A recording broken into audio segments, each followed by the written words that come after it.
tipo de clases que son largas, como eran los veranos, de estar 3 horas, 4 horas de forma presencial. Podríamos hacer descansos y obviamente ahí es algo que no lo crean un poco más fácil. No sabemos cuál ha sido la intención de la carrera, pero sobre eso no se preocupen tanto. Vamos a tratar nosotros de adaptarnos sin duda a lo que va a ser el calendario. Vamos a concluir todo el contenido de nuestro programa justamente en el calendario que nos ha facilitado lo que va a ser la carrera, ¿no? Ustedes me van a preguntar cuál va a ser la forma de evaluación, ¿no? Sobre esto vamos a establecer varios temas, ¿no? El primero, ustedes me van a decir, en el reglamento de verano hay una obligación de que el estudiante esté presente el 80% de las clases. No vamos a hacer tan así. No me parece que corresponda. Ahí podríamos sin duda aplicar esa parte del reglamento si es que pasáramos clases presenciales, y como ustedes muy bien saben, no podemos pasar clases presenciales. El año pasado, imagínense, uno de nuestros estudiantes prácticamente ha intentado durante casi 6 meses de que nos presten el aula de juicios orales para poder hacer simulacros de audiencia. Necesitamos hacer simulacros de audiencia respecto a medidas cautelares, a juicios orales. Imagínense, no nos han dado ese tipo de facilidad.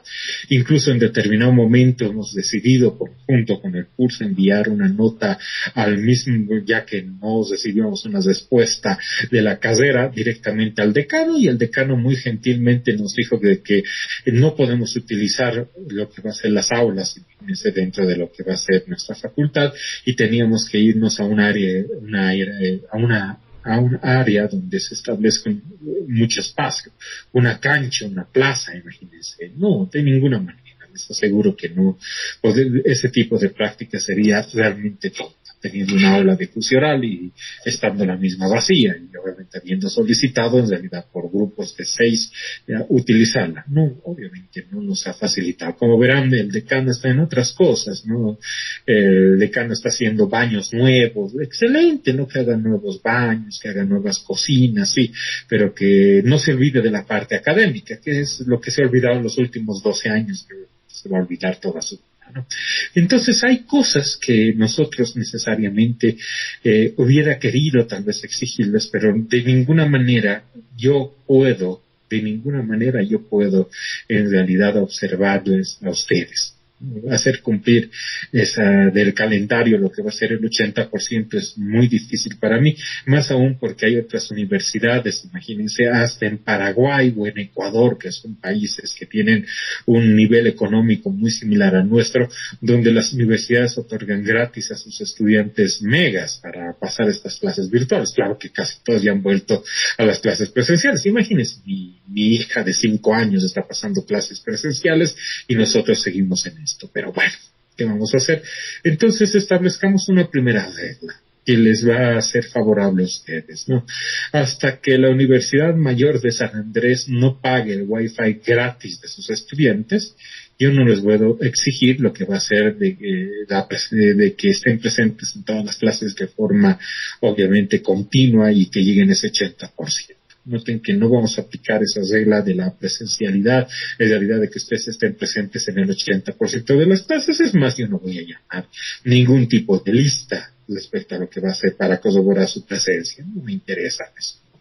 Imagínense, excepto que nos diera gratis la universidad, obviamente, Wi-Fi. Y les comento una anécdota, no nos va a dar ni siquiera el Zoom gratis. Ustedes están conectados en mi Zoom, ¿no? En mi cuenta Zoom personal.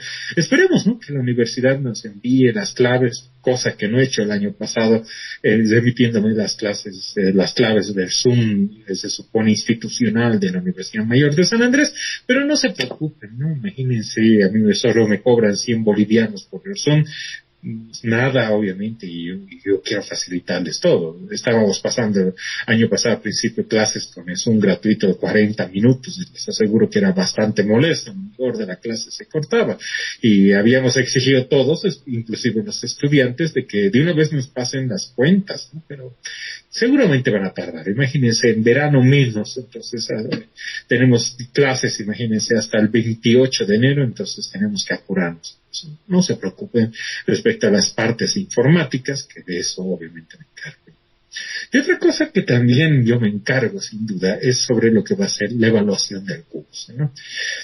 Como vamos a estar en unas clases maratónicas, porque no puedo decir es de otra forma, este tipo de elementos, noten que vamos a hacer algo bastante sencillo respecto a lo que va a ser la evaluación.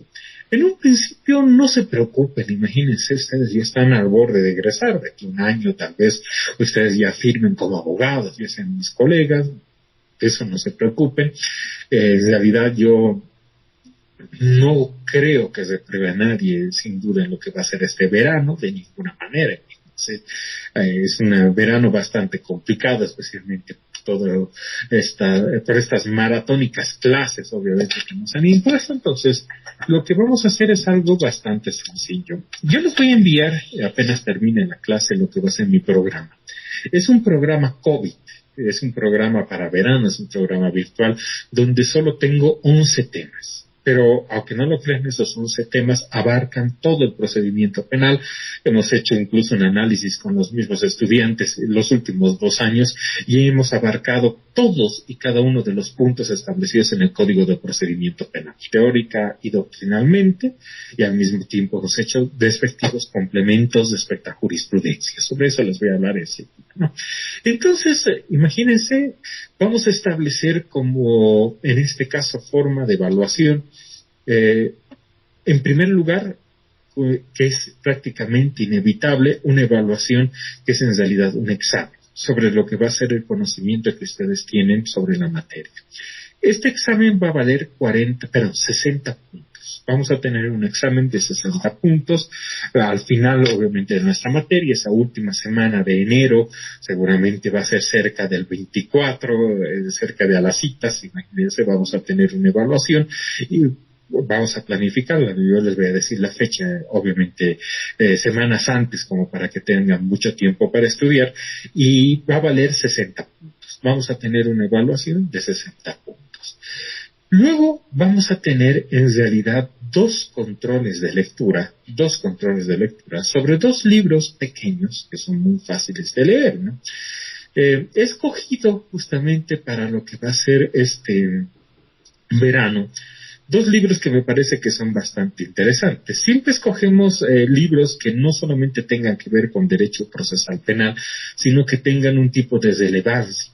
Imagínense, el año pasado, si ustedes hubieran pasado las clases anuales, hubiéramos leído el libro de Raúl Zaffaroni, Crímenes de Masa, que, como ustedes muy bien saben, le ha valido, obviamente, de que le otorguen el premio de Estocolmo de Criminología, que es un equivalente al premio Nobel de Criminología. Imagínense, es la única persona de habla castellana que ha ganado premio Nobel de Criminología. Entonces, tenemos que leer ese libro. ¿Por qué? Porque imagínense los médicos que dan clases de criminología o las personas que siguen pensando que hay criminales natos, atávicos, y les siguen dando la basura que daban hace 120 años en criminología a los 3 viejos racistas italianos, hablando del señor Lombroso, del señor Fez y del señor Garófalo.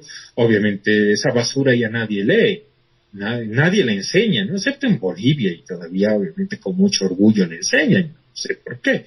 Y si ustedes compran en el extranjero un libro sobre pensamiento criminológico, se van a dar cuenta que ya no es eso la criminología, pero en Bolivia le enseñan, ¿no? Imagínense los retrasados que estamos, ¿no? Y si ustedes le preguntan a algún profesor de criminología quién ha ganado el premio de Estocolmo de Criminología de este año, les aseguro que no saben quién es. Es como si yo les diera clases de economía y yo no sepa quién es el premio Nobel de Economía. Ustedes me van a decir, pues nos está dando pavadas, nos está dando tonterías. Sí, imagínense, le estaría dando tonterías.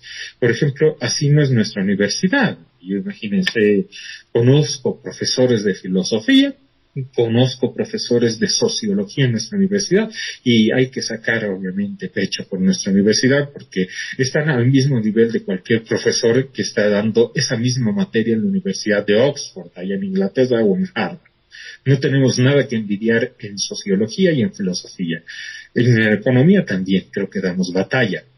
En derecho damos vergüenzas. Entonces, imagínense, si no han leído ese libro, acá lo vamos a leer, por ejemplo. Pero vamos a seleccionar 2 libros, yo les voy a comentar el día de mañana y les voy a enviar incluso el libro para que lo puedan ir viendo. Y si ustedes quieren que lo deje en físico, obviamente lo voy a dejar en físico en lo que va a ser la universidad.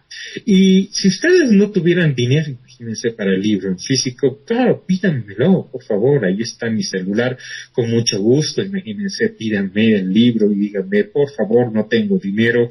No es un delito tener 30 centavos en el bolsillo. El problema es tener 30 centavos en el cerebro como el decano, ¿no? Eso es otra cosa, ¿no? Y ahí obviamente si ustedes tienen 30 centavos en el bolsillo, yo les puedo facilitar lo que va a ser una fotocopia del libro. Que ese no sea un óbice para que no lean. Y obviamente ahí es como les digo, es para mí muy importante de que nunca dejen sus estudios. Necesitan el libro, con mucho gusto se los facilito. Yo les compro lo que va a ser el libro, les dejo la fotocopia como para que las recojan, ¿no? A ver si es que no tienen dinero, ¿no? Yo afortunadamente sí tenía la suerte de tener una mamá que yo le podía decir, imagínense, ahí está el libro de venta en el panóptico, cuesta 25 bolivianos y ella me daba. ¿Sí? Si bien yo tenía en ese entonces como estudiante, igual que ustedes, tal vez 30 centavos en el bolsillo, ¿no? Pero bueno, como les había dicho, ahí vamos a tener eso. Entonces vamos a tener 2 controles de lectura, cada uno de 20 puntos. Son libros pequeños, pues son libros que van a poder leer en un fin de semana, son libros que tienen un lenguaje obviamente accesible, son libros que cualquiera puede acabar incluso en un día. Eso seguro que es una lectura bastante sencilla, la que vamos a realizar sobre lo que va a ser determinados autores. Tal vez yo les cuento el día de mañana, que siempre actualizo eso. Tal vez me gustaría que leamos algo sobre política criminal, justamente para empezar nuestro curso de verano, que como les digo va a ser bastante sencillo, ¿no? Allí están los 100 puntos, pero imagínense el otro día un docente, obviamente, de Derecho Penal me decía, ¿por qué calificas sobre más de 100 puntos, ¿no? Eso hace de que nadie repruebe tu materia. Sí, justamente esa es la idea, ¿no? Yo siempre califico sobre más de 100 puntos para que nadie repruebe la materia, ¿no? E imagínense, yo he dado un examen de competencia en otra materia, que era en teoría general del proceso, y las 2 estudiantes, imagínense que, por cierto, me reprobaron. Imagínense, yo tengo un doctorado hasta en justicia, y en otra materia donde estaba, imagínense, alguien que nunca ha sido mi profesor, como el doctor José César Villasol Bustios. Sí, imagínense, he logrado pasar el examen, y ahora soy profesor titular, igual docente titular de Derecho Procesal Civil. Sí, yo formé parte de la comisión redactora, y imagínense, en teoría general del proceso, las 2 estudiantes me reprobaron, y lo que me decían justamente que habían dicho es de que yo apruebo a todos. Imagínense, había sido algo malo que mis alumnos reciban más atención en el estudio que en la nota. Y había sido, imagínense, un delito calificar sobre 120 puntos. Entonces, en honor a esas 2 estúpidas, ahora yo califico sobre 150 puntos. No sobre 120, sino sobre 150 puntos. Y obviamente no voy a cambiar porque 2 estúpidas quieran que yo repruebe a mis alumnos. No voy a hacer eso. Yo me enfoco más en que mis estudiantes aprendan que en la nota, porque en la nota no refleja nada.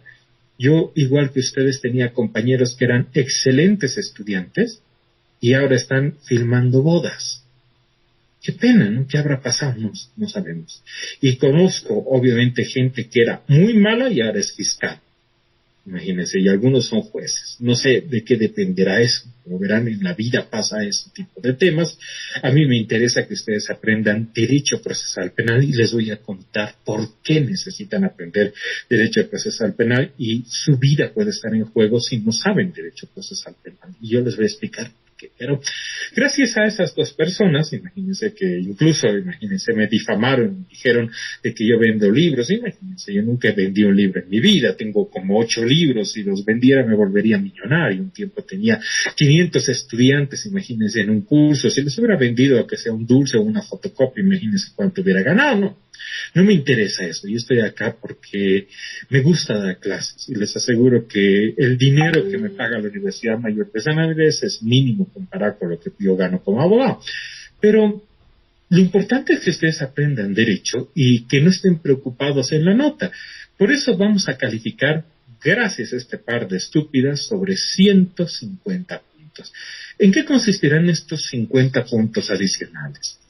Vamos a complementar todo lo que estamos llevando en derecho procesal penal con cierto tipo de tareitas. Nos vamos a dar un día, 2 días, 3 días a veces, porque noten cómo se ha comprimido el calendario, y vamos a presentar un trabajo de una sola página, donde yo les voy a hacer una pregunta y ustedes van a tener que solucionarla en base a la jurisprudencia, sea ordinaria penal, emitida por la Sala Penal del Tribunal Supremo de Justicia, o sea jurisprudencia constitucional, jurisprudencia del Tribunal Constitucional Plurinacional, ¿no? Ahí ustedes lo que van a hacer es, obviamente, resolver una pregunta. Ahí, ¿cómo se realiza el cómputo de la extinción de la acción penal del artículo 133? Bueno, ustedes van a revisar en la jurisprudencia, van a hacer un análisis y me van a decir cómo prescribe la acción penal en ese tipo de supuesto. Y ahí obviamente vamos a asignar entre los trabajos, sea 1, 50 puntos, sean 5, 50 puntos, sean 10, 50 puntos. Ahí obviamente vamos a hacer una ponderación en base a lo que va a ser la cantidad de trabajos que realicemos. Y no van a ser complicados porque todos tienen que ser resueltos en una sola página. Y es lo que se hace en la vida real. Viene alguien a veces a mi oficina con un caso y yo tengo que encontrar la respuesta, y a veces la respuesta no está en la norma. Imagínense, la respuesta está en la jurisprudencia, y ahí obviamente vamos a hacer unos pequeños trabajitos extra respecto a lo que va a ser este tipo de temas. Eso va a valer 50 puntos. Entonces, noten que nuestra materia va a ser evaluada sobre 150 puntos, ¿no? Es a prueba de reprobados, ¿no? Me imagino que no habrá nadie que llegue a 50, perdona, no habrá nadie que llegue a segundo turno, por ejemplo. Espero que nadie llegue, ¿no? Y obviamente la idea es de que estemos más preocupados en el contenido de la clase, estemos más preocupados en el contenido de la materia, que en lo que va a ser, imagínense, las evaluaciones, porque las evaluaciones no necesariamente reflejan lo que va a ser el conocimiento de derecho. Les aseguro que sí, les aseguro que sí. Y yo que he podido llegar, imagínense, al grado académico más alto, no solamente tengo doctorado, sino tengo postdoctorado, y les aseguro que en todos estos años estudiando, nunca he encontrado nada bueno en las personas que memorizan o que hacían memorizar, no he encontrado nada bueno. En cambio, ustedes van a encontrar que las respuestas en el derecho procesal penal emergen de otro tipo de fuentes. Eso es obviamente lo que vamos a tratar de difundir, ¿no? Entonces, en eso consistirá lo que va a ser nuestra evaluación. No tiendan al 51, tiendan al 100. Noten que se puede sacar 100 en esta materia porque calificamos sobre 150 puntos, entonces traten obviamente de cumplir con todas las actividades y juntos vamos a poder llegar fácilmente a lo que va a ser esa nota, ¿no? ¿Qué les parece ahora si entramos a lo que va a ser nuestro programa? Porque imagínense, empezábamos nosotros en enero las clases de verano y concluíamos en marzo. ¿Perdón? ¿Hay una pregunta? Claro que sí, por favor. Profesor, ¿cómo estás? Joacir Colombo le habla. Un gusto conocerlo. Buenas tardes. Yo quería hacerle una pregunta que me parece que por la introducción que nos ha dado podría ser muy sincera y es importante esta, no solo para mí, sino para varios de mis compañeros que todavía estamos en duda en qué área del derecho especializarnos. Usted sabe que estamos en una época muy difícil, no solamente en la parte académica, sino en la parte económica. Y si nosotros queremos ser profesionales y vivir de la profesión, queremos saber, por lo menos yo quiero saber cuál es la parte más, hay que decirlo, con dinero se vive, doctor, que si nos recomendaría esta parte penal para vivir tranquilo y no hacer tonteras, no hacer otras situaciones, sino vivir tranquilo, vivir del trabajo, porque al final, como usted ha dicho, muchos profesionales se dedican a ser taxistas u otra profesión que no es nada malo, pero que no están ejerciendo lo que han estudiado, ¿no? Entonces, quería saber, en su criterio, en su experiencia, si vale la pena dedicarse a la parte penal, que creo que es su especialidad, o cuál parte valdría la pena, porque me parece que ya los todólogos ya han pasado, doctor, y hay que especializarse. Entonces, quisiera saber su opinión, su criterio, si no es mucha molestia, por favor, doctor. Joacir Colombo le saluda. Un abrazo, doctor. Bendiciones. Claro que sí. Gracias, Yacir. Muchísimas gracias por su pregunta. Y por favor, siempre pregunten, siempre obviamente pidan la palabra, pregunten. Imagínense, yo antes que ser su docente, su profesor de Derecho Penal o de Derecho Procesal Penal, recuerda que yo soy su amigo. Y yo quiero siempre tener, imagínense, si tuviéramos las clases presenciales, les aseguro de que charlaríamos al final de las clases justamente sobre este tipo de tema, ¿no? ¿Y por qué no? Imagínense la primera materia sobre lo que va a ser el primer tema, que nos queda un tiempito, imagínense, para poder charlar más sobre derecho procesal penal, de hablar de este tipo de circunstancias. Y las respuestas, obviamente, bastante interesantes. Hay tres respuestas a la pregunta que he hecho yo así. Nos está diciendo él, quiero escoger área de especialización y obviamente me dice, tenemos que llegar a lo máximo, incluso en el área que ya hemos escogido, ¿no? Si escoges civil o penal, tienes que hacer un diplomado, luego tienes que hacer una maestría, tienes que hacer un doctorado, y esa es justamente la forma en la cual una persona desarrolla lo que va a ser su actividad. Imagínense, yo he empezado, tengo aproximadamente 25 años como abogado, y imagínense en la universidad, uno ya empieza a veces a perfilar ese tipo de temas. La primera respuesta, imagínense, hay tres respuestas a lo que va a ser la consulta. La primera respuesta, desde el punto de vista académico, es de que ustedes van a sentir un tipo de inclinación a un área del derecho que no necesariamente conlleva lo que va a ser un gran beneficio económico, sino que el beneficio económico puede llegar después. Hay muchas personas que se van a inclinar por la justicia social y van a escoger el área laboral. Les aseguro que sí. Hay muchas personas que van a, en este caso, aprender derecho civil, aunque no lo crean, la primera materia es la principal. Casi el 90% de los casos tienen que ver con derechos reales, y derechos reales, ojo, había un docente de derecho civil que era contratado, no era de los titulares, porque los titulares saben muy bien esto, que pensaba que derechos reales era esa oficina donde se inscribían, obviamente, el derecho propietario, el uso, usufructo, la habitación y la servidumbre. No, imagínense, el derecho real es obviamente un derecho sobre un bien ajeno.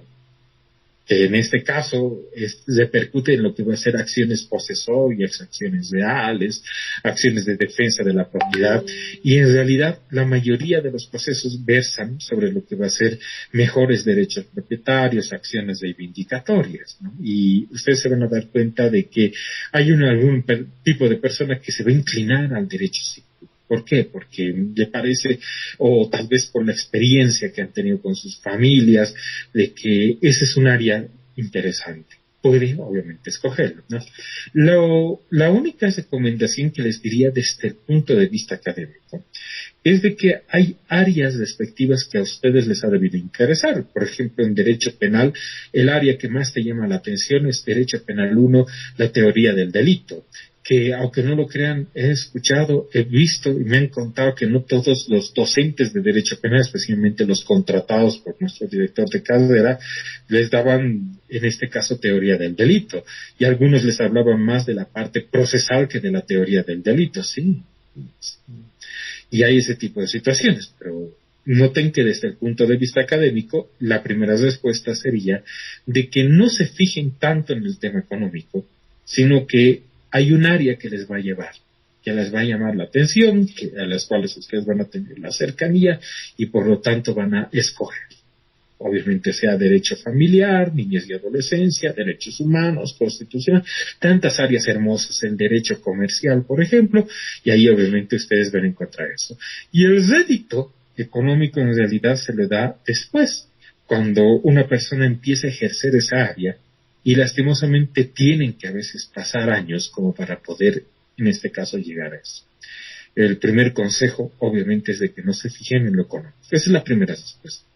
La segunda respuesta, en realidad, no va hacia el punto de vista académico, sino va al punto de vista, en realidad, de la experiencia personal.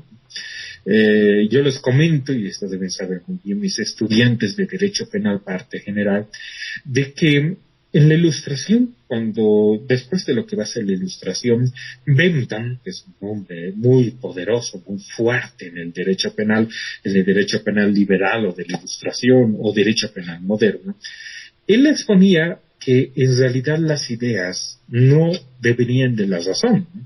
Él era una persona que era contraria a las ideas de Kant. Y él decía, las ideas en realidad no devienen de la razón, sino devienen de la experiencia. Esta tendencia se llamó el sensorialismo inglés, donde en realidad por la experiencia, por lo que va a ser la vivencia, uno escoge, obviamente, los actos que tienen que realizarse en la vida. Y esa es una curiosidad, ¿no?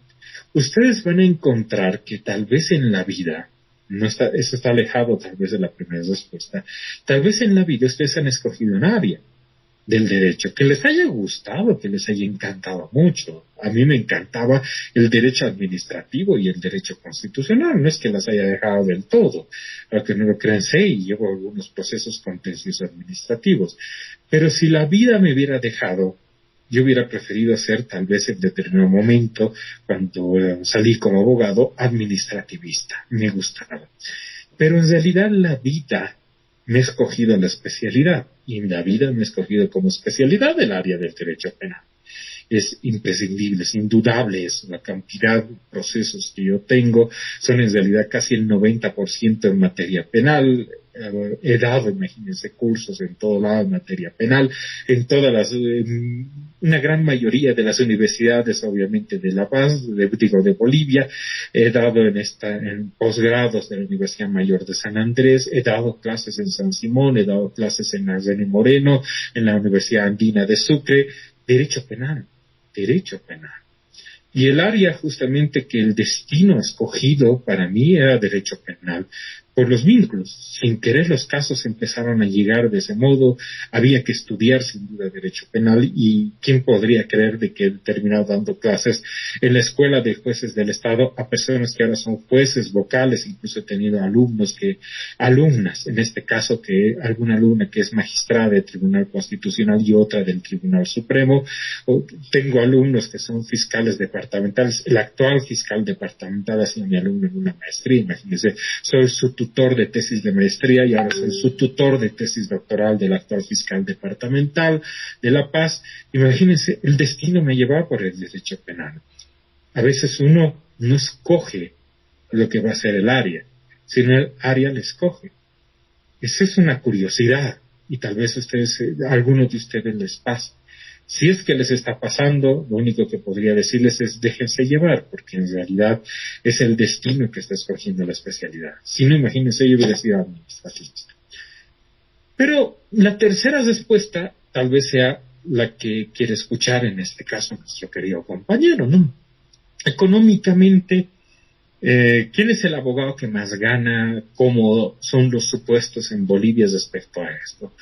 La pregunta es, ¿el derecho penal da dinero? Sí, da mucho dinero. ¿Hay mucha carga procesal en derecho penal? Sí. Hay mucho trabajo y hay mucha carga en derecho procesal. Y en realidad es una de las áreas, sin duda, del derecho donde tenemos abogados muy destacados, ¿no? Imagínense mi querido maestro, que seguramente ha sido profesor suyo, el doctor Gustavo Camacho. He tenido el honor de trabajar en su oficina, siempre va a ser mi maestro, siempre voy a querer al doctor Gustavo Camacho. Es obviamente el referente de lo que van a ser los penalistas y obviamente es del norte, que nos hemos puesto casi todos los penalistas acá especialmente en La Paz, igual obviamente a nivel nacional. Es obviamente su bufete uno de los más grandes de Bolivia, sí, les aseguro que tiene una gran cantidad de abogados y el derecho penal obviamente tiene sus réditos. No es la única área, ¿no? Ustedes van a encontrar que el mismo derecho civil, el derecho tributario, el derecho comercial y las grandes firmas de abogados están sin duda vinculadas a esas áreas también, sea civil, sea tributario, sea comercial, que hay obviamente también bufetes bastante grandes. Pero desde el punto de vista del derecho penal, si la pregunta es si yo me hago penalista, en realidad voy a ser un abogado exitoso o puedo ser un abogado exitoso, las respuestas sí. Hay una anécdota respecto a lo que va a ser en realidad porcentajes respecto a casos, ¿no? Pero también ahí está una pequeña trampa que les voy a contar. La última vez que el Consejo de la Magistratura ha hecho estadísticas sobre cantidad de casos, no les voy a hablar del Alto, únicamente la ciudad de La Paz, aunque los índices del Alto están prácticamente iguales. Eso es algo que me ha sorprendido, ¿no? La carga procesal es similar. Pero imagínense solo la ciudad de La Paz, sin contar la ciudad del Alto. Entonces me van a decir cerca de 1 millón de habitantes, sí, ciudad de La Paz, juzgados descentralizados en la zona sur, igual el Ministerio Público en la zona sur. ¿Qué cantidad de procesos en materia penal se habían abierto en 2019? 23.000. Casi 23.000 procesos en materia penal. Y ustedes me van a preguntar, ¿y en materia civil? 17.000. 17.000 procesos. Noten que hay como 6.000 procesos menos, ¿no? Pero, ¿dónde está la trampa? ¿Dónde está el problema? ¿Y dónde está la importancia de tener un buen abogado penalista? De que de esos 23.000, imagínense, parecía ser que es polvo de estrella, polvo de hada, algo ideal. Solo 3.000 causas han llegado a imputación formal. En esta materia vamos a ver que la imputación formal abre el proceso penal. Entonces, imagínense, 20.000 causas en realidad quedaron en el Ministerio Público sin movimiento. Solo tienen una denuncia y fueron rechazadas y están archivadas. 20.000 causas. Y de estas 3.000 que se han abierto, imagínense, cerca a 1.800 eran por delitos en flagrancia. Un robo en la calle, un asalto, un choque con una persona lesionada, una persona muerta, 1.800. Y después de una investigación preliminar, que vamos a ver conmigo en qué consiste la investigación preliminar, 1.200 causas se han abierto de esta forma. Solo 3.000 causas. En cambio, imagínense, en materia civil, casi de esas 17.000 causas, casi 16.000 han llegado a una conclusión del proceso, sea obviamente por conciliación, transacción o una sentencia, ¿no? ¿Esto qué significa, no? De que en este país, salvo prueba en contrario, todos somos penalistas, todos. Todos inician el proceso penal, todos pueden hacer una denuncia, cualquier abogado puede creerse penalista, pero noten ustedes que ya en una audiencia, ya en lo que va a ser la prosecución de un proceso, en una audiencia de medidas cautelares, en una apelación, en una audiencia de medidas sustitutivas, o en un juicio oral, que les aseguro, la audiencia de juicio oral es la audiencia más difícil que hay. Yo he estado en audiencias de amparo constitucional, de acciones de libertad, de procesos en materia civil, de otro tipo de procesos orales. El juicio oral en materia penal es el más difícil y no lo puede realizar cualquier abogado. Les aseguro que si no prestan atención, no conocen el procedimiento o se distraen un momento, pueden perder el proceso. Por un segundo pueden perder el proceso. Entonces, lo que requiere materia penal es una altísima especialización, porque todos, obviamente pueden decir que son penalistas. Pero imagínense, por esa alta especialización, es como si el sistema los sirviera y solo establecerá un pequeño listado de abogados que van a pasar a las situaciones más complicadas y a las situaciones más difíciles. Entonces, los que escojan en materia penal tal vez este tipo de especialización, una especialización que sí es cierto, es una especialización que es bastante complicada, no crean que es fácil, ustedes van a escuchar que todos dicen, no, pero es fácil, es ir tras el policía. Les aseguro que yo hace ya muchos años que no mando a abogados juniors en mi oficina, abogados obviamente que trabajan conmigo, y yo no he pisado, imagínense, la policía hace ya mucho tiempo, ¿no? Excepto tal vez para sacar a una persona de la cárcel, pero que está ahí ya con el mandamiento de libertad y no lo quieren liberar, y voy y obviamente hago que lo liberen con el mandamiento de libertad respectivo. Pero imagínense de que ustedes van a escuchar, pero es ir tras el policía, es ir tras el fiscal. Les aseguro que no. Les aseguro que esa es la parte fácil. Les aseguro que ya estar ante un juez, estar ante un vocal o vocales de las salas de apelación, o estar como abogado en un juicio de responsabilidades, yo también he estado como abogado en un juicio de responsabilidades, y es otra situación, y es más difícil. Y ahí se requiere un alto grado de especialización, y ustedes se van a dar cuenta de eso, ¿no? Entonces, en realidad, la pregunta respecto a lo que va a ser el derecho penal es un poco más compleja. Y yo lo único que les pediría es de que cualquier área que ustedes escojan como especialización sean bastante responsables y estudien mucho. Ustedes me van a preguntar, doctor, por favor, enséñenos a hacer memoriales. Y yo les digo, claro que sí, les voy a enseñar a hacer memoriales. Pero para hacer un memorial, primero hay que aprender un poco de teoría. Y hay que aprender, obviamente, a manejar el código. Y hay que aprender a manejar jurisprudencia. No piensen de que es un curso de redacción de una carta, sino que todo sale de su conocimiento. El conocimiento es lo principal. Y eso es obviamente algo que no les puedo dar. Yo solo puedo hacer una guía de introducción a lo que ustedes van a ver o en su vida profesional. Pero va a depender de ustedes, obviamente, perfeccionar ese tipo de temas. Es algo, obviamente, que yo les voy a mencionar siempre. Entonces, imagínense, yo lo único que puedo recomendarles es de que cuando escojan un área, o el destino les escoja un área, que también eso puede que pase, profundicen, pasen cursos, sean humildes y cada vez aprendan más. Igual les aseguro que yo, a pesar de que tengo doctorado, postdoctorado, les aseguro que escucho los cursos, voy a los cursos, bueno, últimamente me ha tocado más en realidad verlos, pero imagínense, dictarlos, pero yo sigo pasando cursos. Este año, imagínense, terminó un curso en alemán de dogmática penal alemana en la Universidad de Göttingen. Díganme si era fácil. No, era bastante difícil. No estoy tan acostumbrado al alemán dictado de esa forma tan técnica. Pero imagínense, me ha encantado el curso sobre dogmática penal alemana. Entonces ahí eso es algo que yo también quiero implementar acá y obviamente mostrarles que la ciencia sigue avanzando y el derecho penal va a seguir avanzando.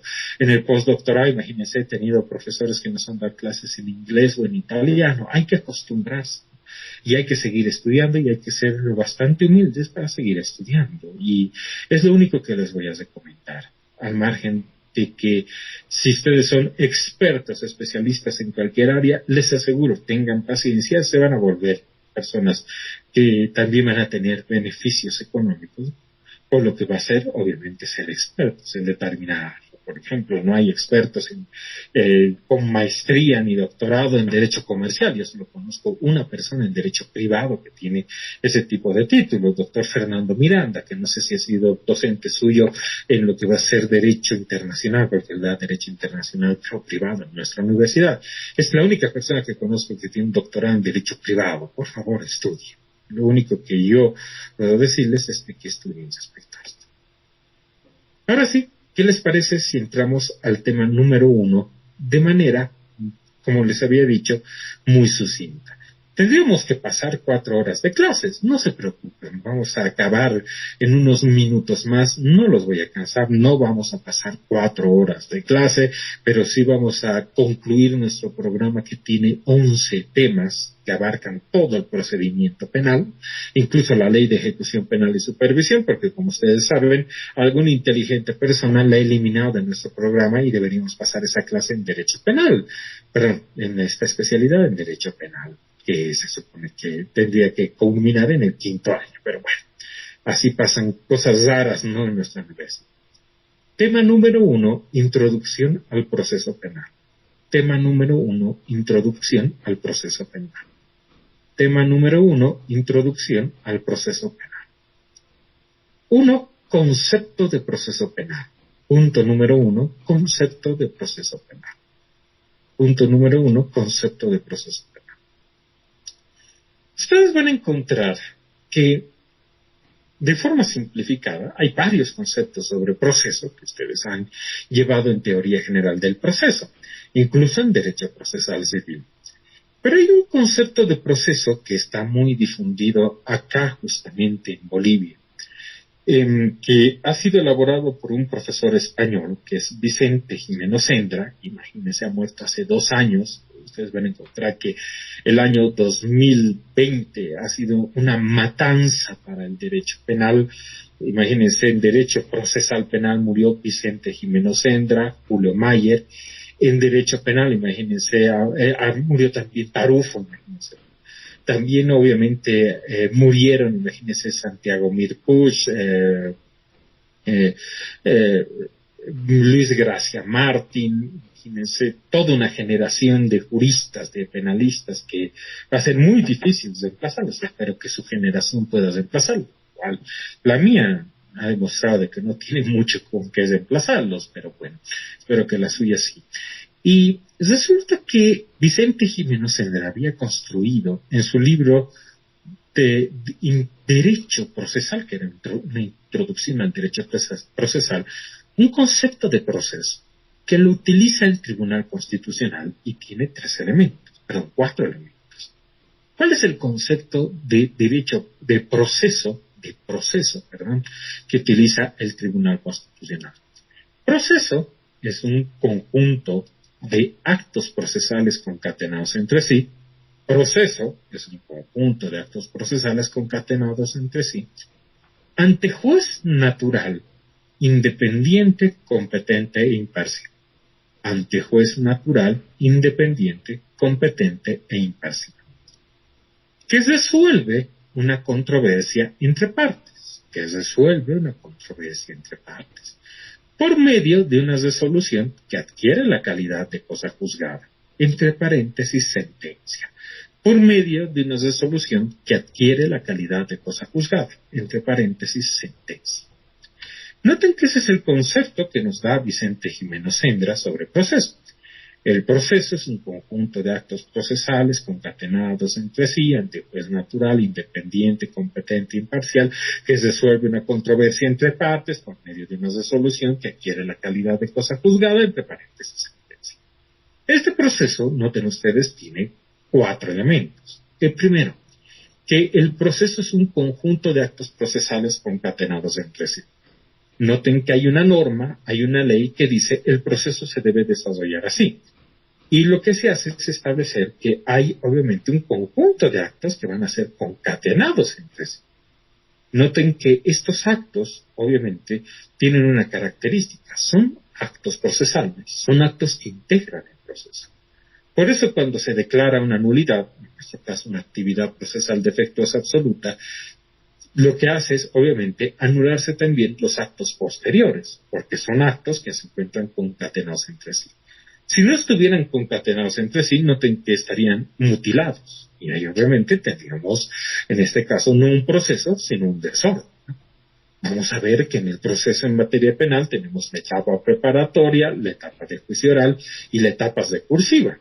Y noten que no es al revés, no empezamos con las etapas recursiva o primero con el juicio oral, no. Noten que hay obviamente etapas respecto a lo que va a ser el proceso. Por eso se establece que son actos concatenados entre sí.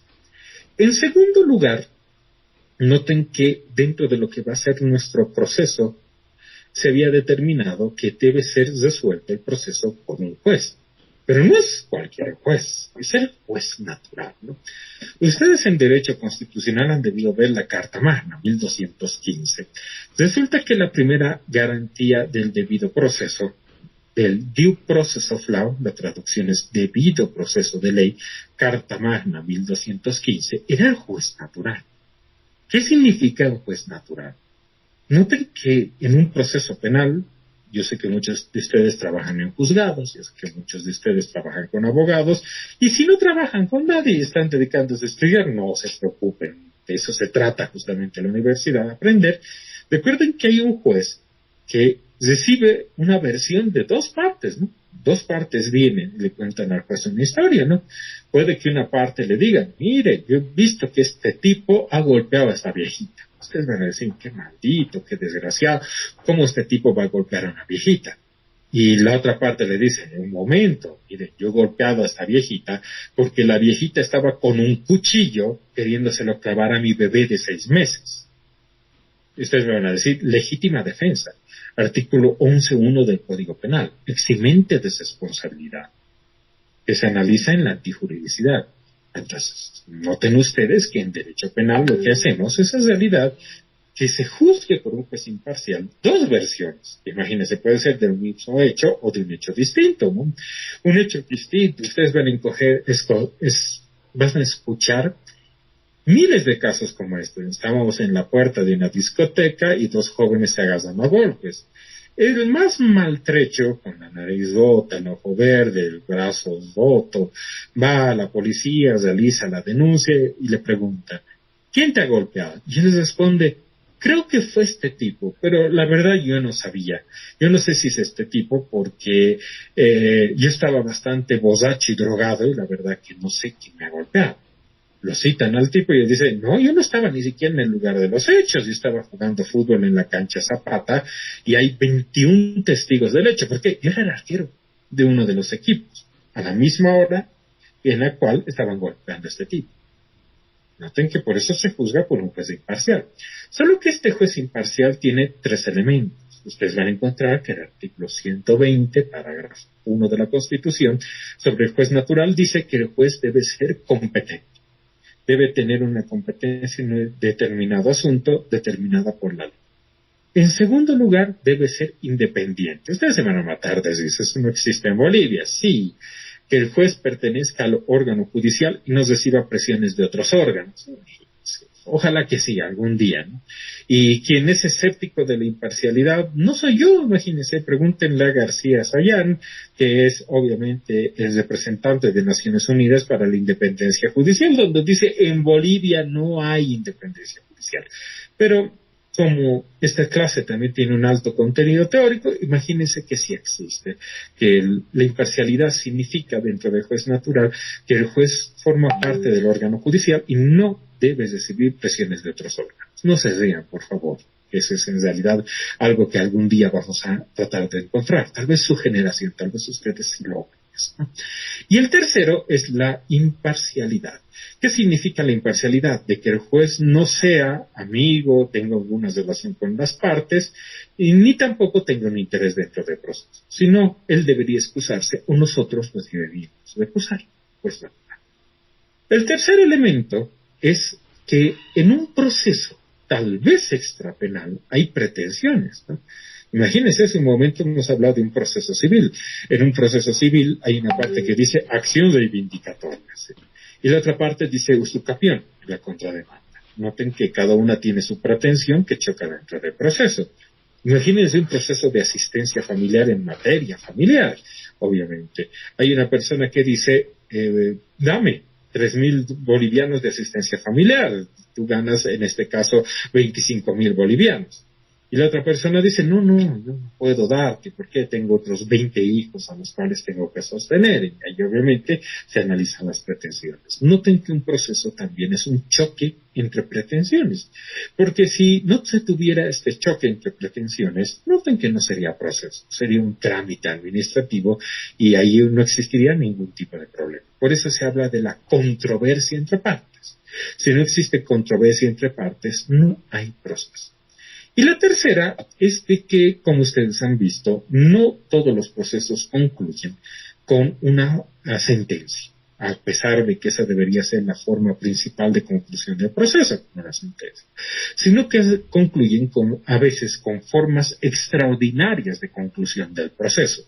Como en materia penal vamos a ver las existentes en el artículo 27, que determinan formas de extinción del proceso, o lo que va a ser el sobreseimiento emitido por el Ministerio Público, que no ha sido impugnado, o en este caso confirmado por el fiscal departamental, hace un símil muy idéntico, prácticamente similar a la cosa juzgada, que nosotros vamos a llamar ficción de cosa juzgada, que en materia procesal civil también existe. Obviamente, ustedes van a encontrar que la misma transacción y la conciliación que tienen ese tipo de efecto.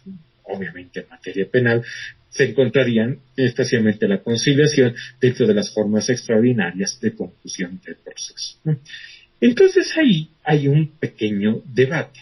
Si ustedes establecen el concepto de derecho penal, dependiendo del tipo de autor, ustedes van a encontrar en realidad lo que va a ser una referencia. Perdón, tengo un problema con el Wi-Fi. Si me esperan, por favor, 30 segundos para arreglar el Wi-Fi, o en este caso me conecto con algún otro tipo de sistema. Por favor, les pido 30 segundos.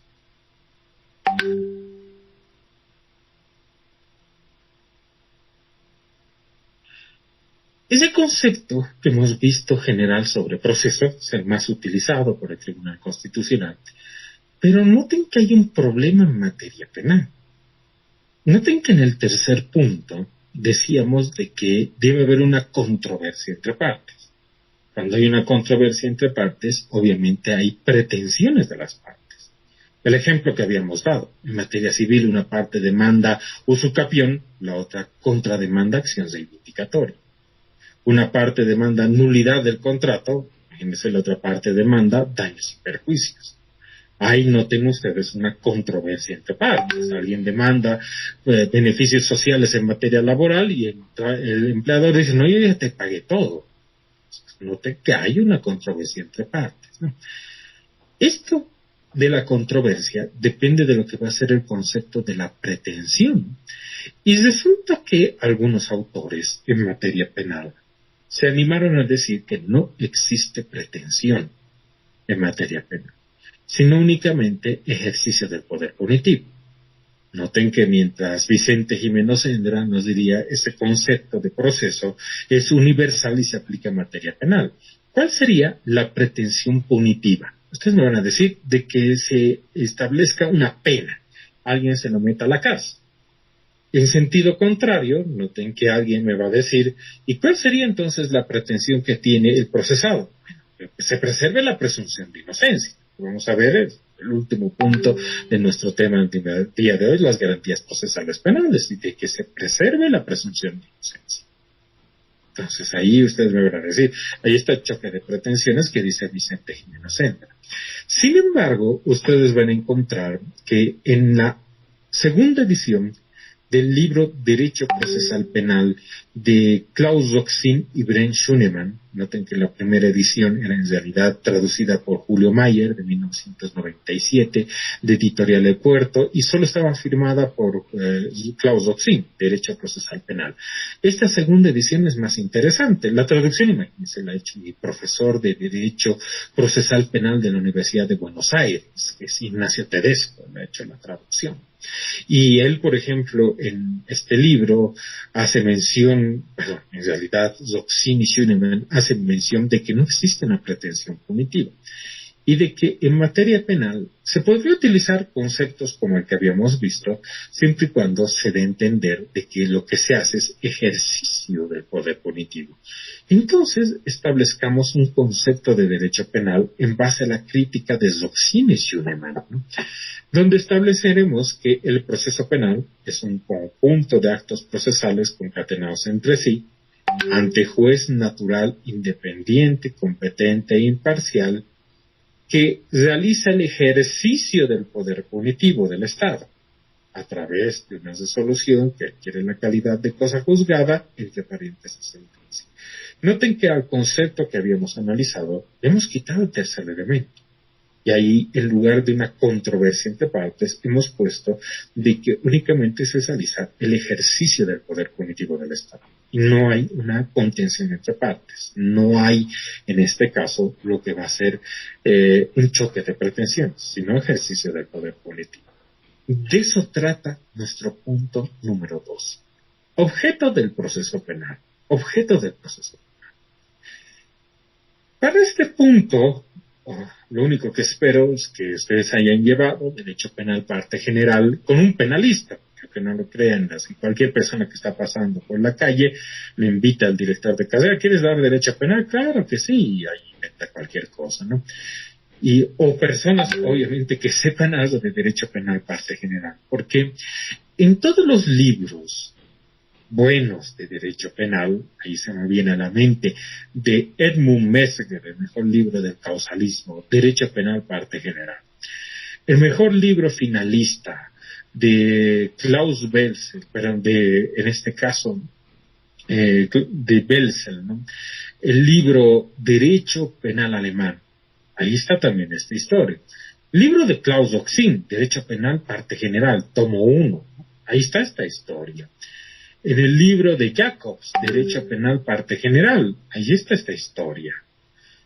en el libro de Raúl Zaffaroni, sea el Tratado de Derecho Penal de los años 70, sea el Manual de Derecho Penal, parte general, editado en México de los años 80, sea Derecho Penal, parte general, editado en Argentina. Los tres son tres libros distintos que tienen tres enfoques distintos, que tienen tres momentos distintos de Raúl Zaffaroni.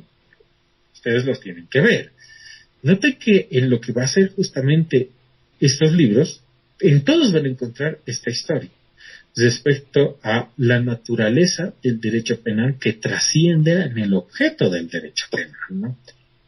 Noten que la característica del proceso penal es una interpretación interesante. Ruxin nos diría es que todo el derecho penal es poder punitivo. Él nos diría, antes de analizar el objeto del derecho penal, yo les hago una pregunta, les diría así. ¿Dónde ubican al derecho penal? Ustedes me van a decir, derecho privado no es, porque el derecho privado regula las relaciones entre particulares. Entonces es derecho público, que regula las relaciones de un particular con el Estado. Y Ruxin les diría, excelente esa división del derecho entre derecho público y privado para las institutas de Justiniano, que es justamente donde había emergido esa división. Pero noten que muchos años después se había creado entre el 1100 y el 1215 el poder punitivo del Estado, a partir de que antes de eso en la antigüedad había una relación entre la víctima y el ofensor, no se llamaba todavía delincuente. Y cuando se producía un daño a la víctima, imagínense, le habían hurtado una gallina, lo que buscaba el derecho penal es una reparación del daño. El ofensor reparaba el daño. Ustedes me van a decir, hasta en crímenes de sangre, sí. Imagínense, habían matado a un padre, que era esposo y tenía hijos. Entonces la comunidad condenaba al asesino a mantener de por vida a la esposa y a los hijos como si él fuera el padre. Él tiene que pagar todos los gastos como si fuera padre, porque él les ha quitado, obviamente, el padre a sus hijos y a su esposa. Noten que ahí se determinaba un tipo de daño y existía la posibilidad de reparar el daño como centro del derecho penal. Eso ha dejado de existir a partir de la Edad Media, donde lo que se ha hecho es expulsar del derecho penal a la víctima. ¿Se han dado cuenta ustedes por qué la víctima no tiene un papel importante en el derecho penal? Porque el titular de la acción penal pública es el Estado, en el sistema inquisitivo por el juez y ahora en el sistema acusatorio por el fiscal. Noten que ahí no está la víctima se adhiere a lo que hace el fiscal como titular de la acción penal pública. Y noten que en muchos casos el Estado está más preocupado en lo que va a ser delitos que no tienen daño a nadie que lo que va a ser los que realmente causan daño. Un ejemplo, otro ejemplo doloroso, ¿no? La anterior semana había una madre recorriendo los medios de comunicación porque su hija había salido con su perrito a comprar sal y había desaparecido. Su niña tenía 8 años. Ha desaparecido. Ustedes me dirán qué terrible, ¿no? Todos sabemos lo que ocurre en nuestro país, ¿no? Ojalá haya sido esa niña que han encontrado el día de hoy en un alojamiento, pero no creo, no tener tanta suerte, ¿no? Y ustedes me dirán, la han debido secuestrar, la han debido torturar, tal vez la hayan violado y la hayan asesinado. Imagínense, eso ocurre a diario. Eso es algo muy normal. Y sin embargo, imagínense nuestros políticos ahí nos dicen, no, me ha mirado feo, no, proceso penal, ¿no? Como hace unos años, ¿no? Había una ministra que utilizaba sombrero y alguien se ha hecho la bula en un meme del sombrero, pues no es otra cosa, no, proceso penal, ¿no? O el señor Carlos Romero, ¿no? Imagínense, una vez lo han puesto en una foto al lado de un sapito. Pobre sapito debía indignarse, ¿no? Por lo feo que es Carlos Romero, pero sin embargo le ha dicho, ¿cómo me van a comparar con un sapito? Con 25 apoderados ha iniciado un proceso penal contra quien ha hecho el meme. Y como les había dicho, el sapito debería sentirse indignado del señor Romero, no al revés. ¿Qué le voy a decir a la madre? No, mira, no podemos buscar a tu hija. ¿Por qué? Porque estamos preocupados, ¿no? En el amigo Camacho, en otras cosas, en persecuciones políticas. Imagínense, Eso es derecho penal, ¿no? Y noten que en realidad el derecho penal no soluciona problemas, sino únicamente es ejercicio del poder punitivo. El derecho penal solo te envía a la cárcel o mantiene la presunción de inocencia, nada más. Y Doxin dice, por eso, en realidad es como si fuera una tercera rama del derecho, porque todo es poder punitivo para el derecho penal. ¿Quién determina qué es delito? Como decía el señor Garófalo, de que son esa tendencia contra los valores del humano. No, el órgano legislativo dice, esto es delito y punto. Noten que no hay nada natural en el delito, sino el delito es artificial. Tanto así de que el Estado podría eliminar un tipo penal y punto, ¿no? Imagínense, en el Código Penal Santa Cruz 1832 había el tipo penal de la homosexualidad y la sodomía. Y una dictadura, en 1972, la de Banzer, eliminaba el tipo penal. Noten que eso hace unos 100 años era un delito de homosexualismo. Ahora, noten que es algo normal, no nos interesa. Obviamente entrar al debate sobre eso. ¿Por qué? Porque es algo normal. Entonces, noten cómo el poder punitivo es artificial. ¿Quién determina qué es delito? El órgano legislativo que aprueba una ley y dice esto es delito. ¿Quién persigue el delito? Como diría Zaffaroni y las agencias ejecutivas, ¿quiénes? El Ministerio Público y la policía. Poder punitivo. ¿Quién, en este caso, aplicaría medidas cautelares? El juez, que lo que haría es obviamente poner medidas cautelares. El Estado ejercita su poder punitivo. ¿Quién juzgaría el delito? Un juez o tribunal de sentencia. ¿A quién pertenece el juez o tribunal de sentencia? Al Estado. ¿Quién aplicaría la pena administrativamente? El Estado, por medio del poder punitivo, que es asignado al mismo, y obviamente por medio de la Dirección del Régimen Penitenciario. ¿Quién daría, en este caso, lo que va a ser los beneficios penitenciarios? El juez, que forma parte del Estado y en ejercicio del poder punitivo aplica lo que va a ser, obviamente, en este caso también, beneficios penitenciarios o la redención de la pena. Noten que, como dice Doxin, todo en derecho penal es poder punitivo. Entonces, el proceso penal es en realidad ejercicio del poder punitivo.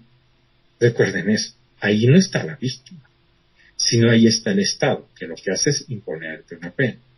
Solo que, para recordar un poquito a la víctima y no olvidarse del todo, lo que ha hecho el Estado es establecer un procedimiento de reparación del daño, pero únicamente cuando ya hay una sentencia condenatoria en calidad de cosa juzgada, que establece obviamente un castigo a una persona que ha cometido el delito. Pero noten que el poder punitivo en realidad es solo aplicar una pena. De ahí consiste justamente la sentencia, obviamente, en materia penal. La sentencia en materia penal solo determina dos cosas: condena, porque se ha probado el delito, o absolución, porque se ha preservado la presunción de inocencia. Nada más, condena o absolución. Les comento una anécdota. Hace unos años, cuando yo estaba comentando eso, en un módulo más adelante, que versa sobre el juicio oral, uno de los estudiantes se levanta y me dice: doctor, mire, yo quiero contar una anécdota de mi familia, ¿no? Hace unos años, hace unos 10 años, nos han avasallado. ¿Sí? Vivíamos en una casita, lo que han hecho es entrarse, botarnos a las 3 de la mañana, nos hemos enterado de que eran 25 exreos del penal de San Pedro, contratados por una persona, junto con guardias de seguridad. A las 3 de la mañana nos han botado, nos los han quemado nuestras cosas, obviamente, en la puerta, han quitado nuestras puertas, que eran precarias, obviamente, y ahí han puesto cemento, y nos han expulsado, obviamente, del terreno. Hemos seguido durante 8 años juicio. Imagínense, sí, en promedio el proceso penal puede durar 8 años, ¿no? Han seguido 8 años juicio y me dicen: hemos logrado la sentencia condenatoria contra 3 de esas personas. Yo los he felicitado, imagínense. Después de 8 años de juicio, tienen sentencia condenatoria en calidad de cosa juzgada. Llegó el auto supremo y dice: confirmada la sentencia, ¿no? Y él me dice: hemos intentado lo que va a ser la reparación del daño, y me dice: ¿y cuándo el juez civil cuando el juez penal, el juez de sentencia, en este caso era el tribunal de sentencia, cuando el tribunal de sentencia nos va a devolver la posesión. Mi respuesta con tristeza es decirle nunca. ¿Por qué? Porque noten ustedes que ¿dónde se encuentra regulada la posesión, la detentación, la propiedad? ¿Dónde se encuentra regulado el mejor derecho propietario, la acción reivindicatoria, la acción oblicua, pauliana, no sé, los interdictos? Código Civil. Código Civil. ¿Quién interpreta el Código Civil? El juez civil. ¿El juez penal qué hace? Interpretar el Código Penal. Y ahí o solo aplica el poder punitivo, impone una sentencia, o absuelve a otra persona. Nada más, no. No hace nada más el juez penal. Ejercicio del poder punitivo. Entonces, noten que la forma de solución de ese caso, lastimosamente, es acudir al juez civil y en el juzgado en materia civil solicitar la respectiva acción reivindicatoria. Porque el juez penal no va a determinar probada la acción reivindicatoria. El juez penal lo único que hace es ejercicio del poder punitivo. Condena o absolución. Y en la ejecución de la sentencia, el procedimiento de reparación del daño puede reparar daño emergente, lucro cesante, pero no le va a devolver la posesión a la persona. No. Noten que lo único que hacemos acá en derecho penal es ejercicio del poder punitivo. Condena o absolución. Entonces, noten que el objeto del proceso penal es el ejercicio del poder punitivo. Es imponer una pena ante lo que va a ser la existencia de culpabilidad de una persona, o en este caso, absolverla, preservando la presunción de inocencia. Donde alguien no ha cumplido con la carga de la prueba, lo que hemos hecho es preservar lo que va a ser la presunción de inocencia. Entonces, noten que el objeto del proceso penal, como diría Roxin Schumann, es particular. En el proceso penal es ejercicio del poder punitivo. Noten que eso no lo entienden todas las personas, ¿no? Ustedes con pena, imagínense, yo me he dado cuenta de esto cuando era estudiante, y estoy seguro que ustedes se han dado cuenta de esto como estudiantes, ¿no? Deberían llevar esto en criminología, obviamente están viendo criminales natos, técnicos y ese tipo de estupideces, obviamente que no les va a servir para nada en la vida real. Yo recuerdo un coronel de policía alguna vez diciendo, no, estos son los rasgos criminales de la persona, y les aseguro que él tenía más rasgos criminales que el tipo de la foto, que era el problema más grande de todo, ¿no? Luego se ha visto envuelto en casos de corrupción, entonces el tipo para nada era Nostradamus, ¿no? Como para adivinar quién iba a ser delincuente, ¿no? Pero ustedes se van a dar cuenta de que dentro de la estructura del poder punitivo, de esto obviamente que llamamos materia penal, de que se explica y se entiende, obviamente, que un tipo penal no evita de ninguna manera la comisión de un delito.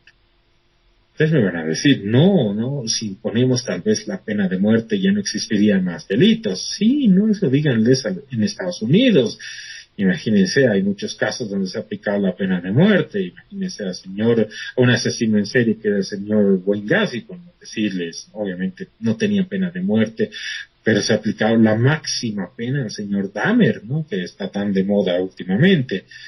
¿Será que con eso ya ha dejado de existir asesinos en serie? Les aseguro que no.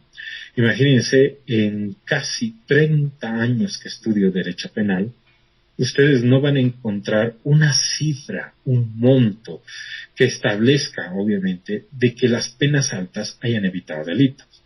Desde las penas, obviamente, más altas que podrían existir. En India hay una pena realmente terrible, ¿no? Si se produce una violación a una familia, a una mujer de una familia, el pater familias tiene derecho a violar a una mujer de la otra familia. Eso existe, ¿no? Imagínense, se llama violación correctiva en India. Ustedes me dirán, ¿y eso evita que se cometa violaciones? No, les aseguro que no, de ninguna manera. Y eso es una pena, ¿no? Porque debería haber un índice, ¿no? Y decir, mientras ponga una pena más alta, debería reducir los índices de delincuencia. No, eso no pasa. Les aseguro que eso no pasa en la vida real, ¿no? Y ustedes se van a dar cuenta que los fines, de todos esos fines preventivos que alguna vez se trataba de dar al derecho penal, y vamos a leer algo sobre esto del señor David Garland, el mayor criminólogo actualmente con vida, en realidad no existe. Entonces, el derecho penal se le ha puesto mucho énfasis en que podría evitar el delito. Les doy un ejemplo. En la ley 348, ¿no? No, creemos el tipo penal de feminicidio para evitar los feminicidios. Qué vergüenza, ¿no? Vemos justamente los índices y no hemos cumplido la función. ¿Cómo están los índices de feminicidio? Elevándose exponencialmente, de forma aritmética. Bolivia es el segundo país más violento respecto a las mujeres en índices de feminicidio. Imagínense esos datos, ¿no? ¿Cómo corregirlos? Ustedes me van a decir. No, hay que darle más énfasis al derecho penal. Hay que castigar a todos, hay que reducir los grados de impunidad. Yo les voy a decir que reducir los grados de impunidad, excepto en la mente de la señora María Galindo, porque esto no pasa en la realidad, no reduce los índices de delincuencia. No. Lastimosamente, la impunidad es otra cosa. ¿Puedes reducir grados de impunidad? Sí. Haz procesos más rápidos, penas más altas, sí. Podrías reducir la impunidad. A quien ha cometido un delito, castigas, e incluso te puedes equivocar y a un inocente lo puedes castigar. Pero eso respecto a lo que va a ser la reducción de los grados de criminalidad, no. Más bien pasa todo lo contrario, que es lo que estamos viendo en las estadísticas bolivianas. Entonces me van a decir, le hemos impuesto 30 años de pena al señor Richard Choque. Entonces ya no va a haber más asesinos de ese tipo. No, les aseguro que no. Les aseguro que no. Yo estoy atendiendo algunos casos referidos a lo que va a ser algún descuartizado cuya novia sin duda ha realizado ese tipo de acto, viendo lo que pasaba antes. Imagínense, eso no va a pasar. No va a pasar. Entonces, noten ustedes que el poder punitivo en algún momento ha sido incluso fetichizado, ¿no? Se ha creado un fetiche y nos han hecho creer de que va a reducir la delincuencia, ¿no? En realidad, ustedes van a encontrar que el poder punitivo lo único que hace es castigar. Lo único que hace el poder punitivo es castigar. Y el proceso penal es una construcción para castigar. En la Edad Media, noten ustedes que el concepto de brujería era un concepto creado, ¿no? Algunos de ustedes puede que crean la brujería y otros puedan que no y digan no existe la brujería. ¿Y cómo nos damos cuenta que sí existe? No, es que en el proceso penal van a crear el concepto de brujería y van a castigar, sancionar a una persona por este tipo de acto. Noten que en realidad creas conceptos en el mismo proceso penal. Por eso en realidad el proceso penal, como verán ustedes, no previene de que no haya víctimas, llega después el proceso penal, llega después el derecho penal, llega cuando ya hay un cadáver, ahí está el cadáver de la mujer, ahí llega recién el derecho penal, y lastimosamente no evita delitos. Y nos olvidamos que el derecho penal es únicamente el castigo. Entonces, el objeto del proceso penal es únicamente imponer un castigo, es únicamente el ejercicio del poder punitivo. Te impongo una pena o no te impongo una pena. Te impongo una pena porque pruebo tu culpabilidad, no te impongo una pena porque lo que hago es en realidad preservar la presunción de inocencia. Por eso, ustedes van a encontrar que en el próximo punto, que es sobre los sistemas procesales penales, y en el subsiguiente punto sobre las garantías procesales penales, nos hemos centrado en lo que va a ser el procesado. Porque noten que el procesado tiene un proceso contra el Estado. El Estado es el titular de la acción penal pública. El Estado es el que ejerce el poder punitivo. Y noten que a veces se transforma en un monstruo, que ha exagerado, se ha exacerbado el poder punitivo y ha matado a millones de personas. En la Edad Media, por ejemplo, o posteriormente a la Segunda Guerra Mundial, ha matado a millones de personas. Y ahora estamos cerca de otro nuevo holocausto, les aseguro que sí. Y noten que en realidad lo que vamos a ver es cómo los diversos sistemas procesales penales han enfocado justamente este problema, el ejercicio del poder punitivo. y cómo nuestro proceso trata de equilibrar las relaciones del Estado con el individuo que está siendo procesado con las garantías procesales penales. Noten que hemos hablado únicamente de Estado y individuo. ¿Dónde está la víctima? Expulsada. Desde la Edad Media, expulsada en lo que va a ser sus relaciones respecto a lo que va a ser el procesado. Porque noten que el proceso penal no tiende a la separación de la víctima. Es solamente ejercicio del poder punitivo. No cuida a la víctima. No va a presentarse antes de que pueda, obviamente, en este caso, producirse el delito contra la víctima. Esos pertenecen a otras áreas, tal vez respecto a lo que va a ser materia administrativa policial. Pero en realidad, como verán ustedes, el objeto del proceso penal es únicamente poder punitivo. ¿Qué les parece si, como es nuestro primer día de clases, nos quedamos acá por el día de hoy? Como verán ustedes, yo les voy a enviar en unos minutos más lo que va a ser mi programa respecto a lo que va a ser la materia. Recuerden que, es decir, estamos en el tema número 1, introducción al proceso penal. Hemos visto el punto número 1, concepto de derecho penal, y el 2, objeto del proceso penal. El día de mañana vamos a ver los sistemas procesales penales, y pasado mañana lo que vamos a ver son las garantías constitucionales del proceso penal. Y ahí obviamente ustedes van a encontrar la razón de ser justamente de este tipo de proceso. Les cedo la palabra si es que tuvieran alguna duda, consulta, alguna pregunta, por favor, les cedo la palabra si es que quisiera realizar algún tipo de comentario. Doctor, buenas noches. Buenas noches. Buenas noches. Hilton Pacheco le habla, doctor. ¿Cómo está? Gracias por toda la bienvenida, por la introducción, muy interesante, doctor, la materia. Y en este mismo ámbito, contexto, no sé si puedo ponerlo en carpeta, si las clases por este tema de las 4 horas que nos han impuesto, podríamos comenzar un poquito más tarde, 5:30 tal vez, dependiendo del tiempo suyo también, y de los compañeros, o tal vez 6, por el tema del trabajo, ¿no?, de muchos de nosotros, doctor. Ese favor quería pedirle en consideración. Lo vamos a considerar. Por favor, Milton, esta semana nos estamos acomodando, imagínense, al inicio de la clase. Como les había dicho, la universidad no me ha dado las claves Zoom para lo que va a ser la materia. Estamos con mi Zoom particular. Seguramente a partir de mañana pasado, al ver de que no me mandan el Zoom, yo les voy a enviar una sola dirección Zoom como para que podamos utilizarla siempre y ustedes se conecten. Vamos a ver esto de los horarios. Vamos a ver, le pido por favor nos dé esta semana para poder planificar todo esto, y en base a eso vamos a poder tal vez determinar una modificación de horarios en base a lo que usted sugiera. Pero por ahora, por favor, le pido que podamos aguantar estas semanas respecto a esto, ¿no? Y ahí incluso yo les voy a enviar en un momento más lo que va a ser el cronograma que me han enviado. Nos da a entender de que tenemos que pasar clases, excepto tal vez el 25 de diciembre y el 1 de enero, pero nos da a entender de que tenemos que pasar clases el 2 de enero, nos da a entender de que tenemos que pasar clases el 28 de diciembre. Vamos a ver eso más ahí, cómo podemos, igual para ustedes, darles un pequeño descanso. Porque imagínense, mientras esa semana o esas 2 semanas entre el 25 de diciembre y el 2 de enero todos van a estar descansando, por algún extraño motivo quieren que pasemos clases. Entonces, a mí no me parece pedagógico, ustedes tienen que descansar.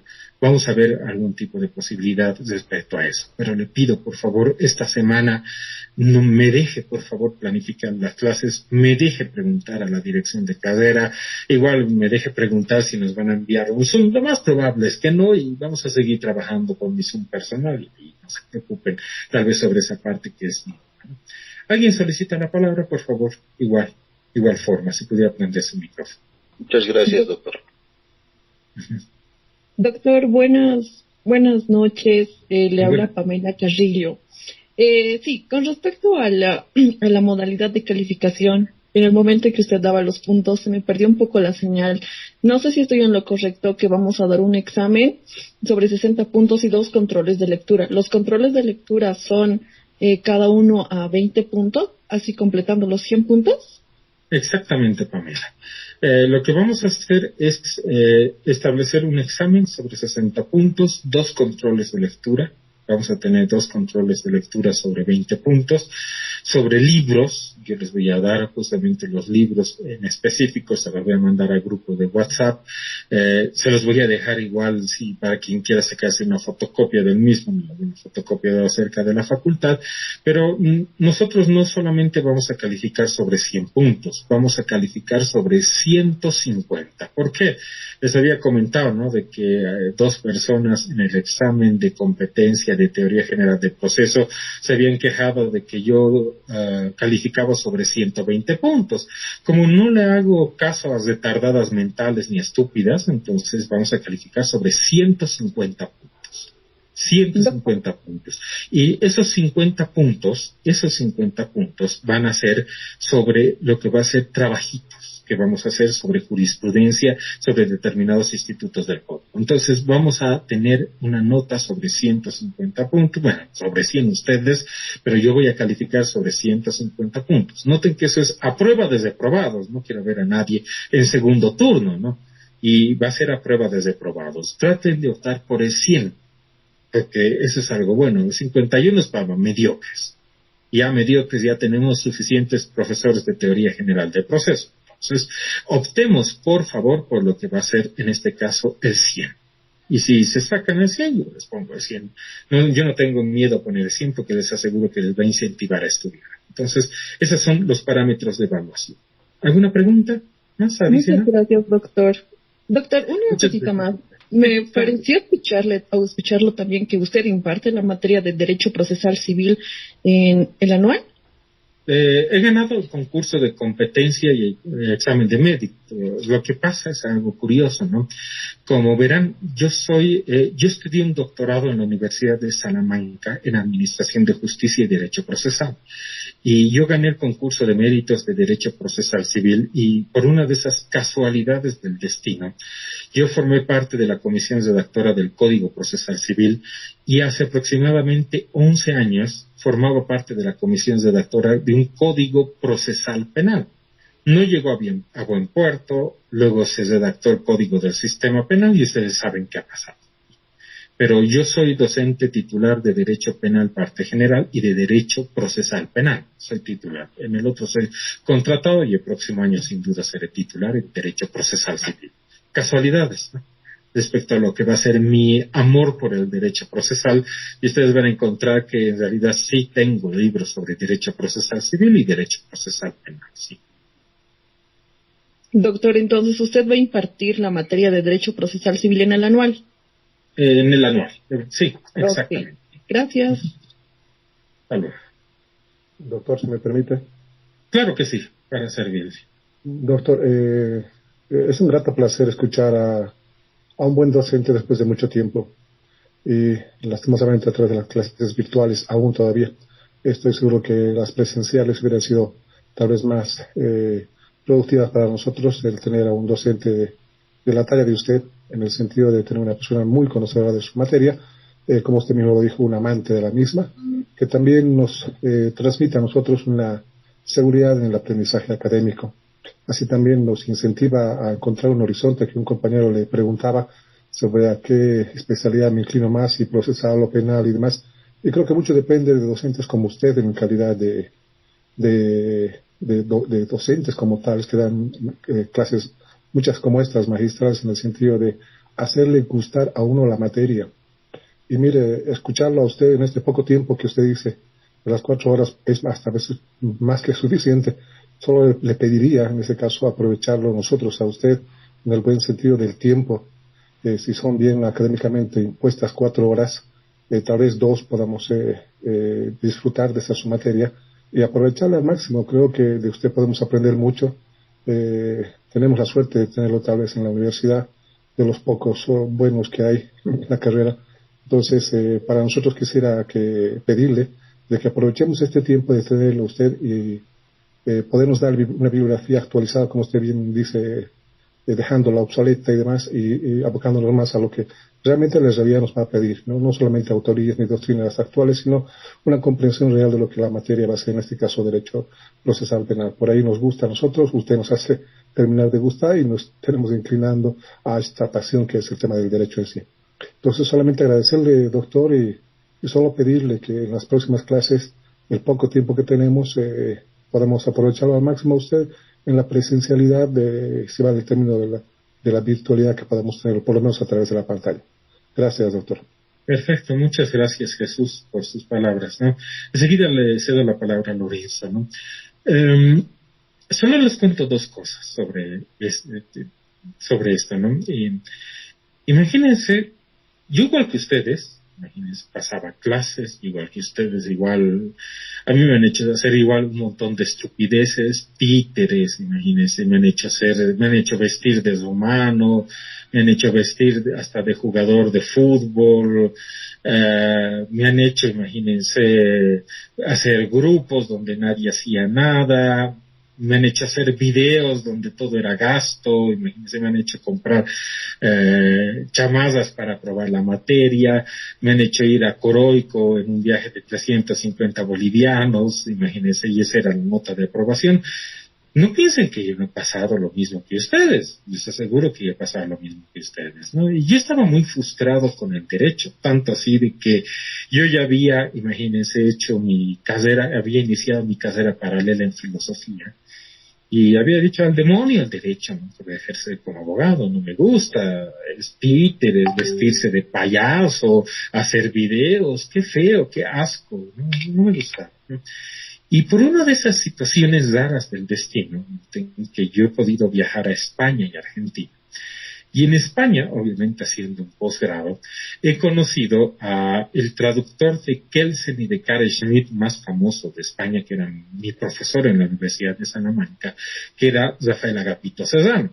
Imagínense, era tan famoso que yo recuerdo que en un seminario, el mismo redactor de la Constitución Española, Gregorio Peces Barba, estaba hablando de Kelsen y dice, en toda su humildad, espero no estar hablando tonterías, porque imagínense, acá está Rafael Agapito Cezano, traductor de Kelsen y Carl Schmitt, espero no estar hablando tonterías, sabe más de Kelsen y Carl Schmitt que yo.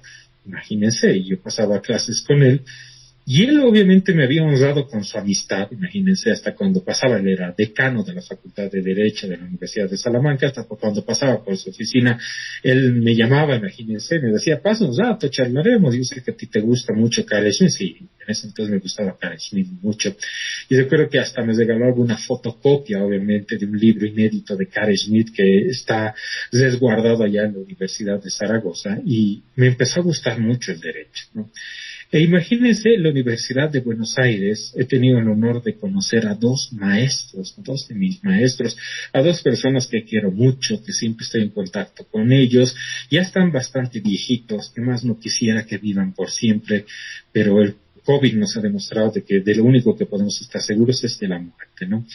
Uno, obviamente un procesalista, ustedes se han dado cuenta de mi amor por el derecho procesal, el padre del garantismo procesal aquí en América Latina, Adolfo Alvarado Belloso. Imagínense, yo sobre su libro de Lecciones de Derecho Procesal, yo he hecho la adaptación justamente a la legislación boliviana, y ese libro se vende en Editorial Astrea de Argentina. Es una pena, ¿no?, de que aquí no esté ese libro, ¿no?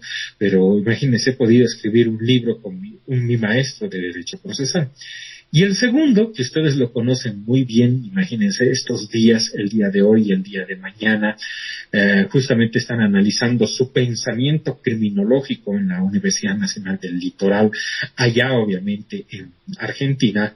Ustedes lo conocen muy bien, tal vez es el jurista más famoso de América Latina, es ex juez de la Corte Interamericana de Derechos Humanos, ex juez de la Corte Suprema de Argentina, el penalista más destacado, Raúl Zaffaroni, imagínense. Él es director de mi tesis doctoral en Derecho Penal allá en la Universidad de Buenos Aires. Imagínense, conocerlo ha sido tal vez uno de los momentos más impactantes, más fuertes de mi vida, porque en realidad él sí te jala a estudiar y es una persona muy buena, muy amable. Lo vamos a tratar de invitar, aunque yo sé que él está con tiempo limitado, y les voy a enviar, imagínense, un link después en YouTube para que ustedes participen. En la Universidad Nacional del Litoral, justamente hoy y mañana, están analizando su pensamiento criminológico. Miren que mientras acá les aseguro que en criminología no han leído nada de Raúl Zaffaroni, imagínense, en muchas partes del mundo analizan su pensamiento criminológico. Y yo les voy a enviar, apenas termine lo que va a ser la clase, el link como para que ustedes puedan en realidad poder ver cómo se debate. En YouTube están colgando el seminario y el día de mañana él va a estar en persona. Creo que era el día de mañana o pasado, pero él va a estar en persona en la mañana. Yo les voy a comunicar. Por favor, conéctense, escúchenlo. Vamos a tratar, obviamente, también de hablar con él en determinado momento, espero, en nuestra clase. Así nos hable de criminología. En mi curso había otro boliviano, el doctor Jerry Rojas Torrico, que igual es, obviamente, un penalista muy destacado en Santa Cruz. Y igual él fue influenciado por Zaffaroni, y siempre decimos eso. ¿Qué será del maestro? No, hace 3 semanas estábamos hablando de eso, ¿no? Y obviamente nuestro maestro influencia mucho, ¿no? Y esa es la idea, ¿no? Imagínense, no se sientan a veces frustrados por lo que pasa en nuestra universidad. Van a encontrar el camino, así como van a encontrar la especialidad.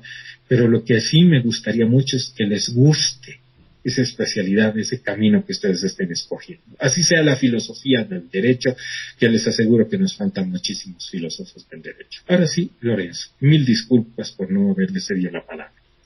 Le cedo la palabra.